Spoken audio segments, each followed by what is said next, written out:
Extraordinary voice ఏదైనా try చేయాలి, హిందీ నుంచి కానీ మలయాళం నుంచి కానీ ఏదైనా వెరైటీగా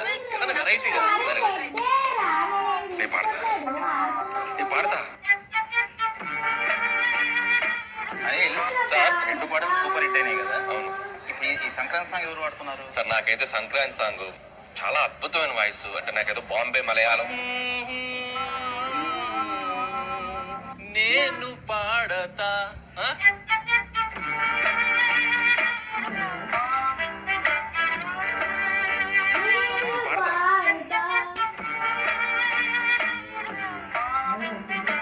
వెంకటేష్ గారేమో అసలు నా మాట వినట్లేదు, పాడతానంటున్నారు. His voice is okay na? Arey, go for some big singer. నేను అదే అనుకుంటున్నాను. సార్ నేను పాడతా సార్ నేను పాడతా. Okay sir.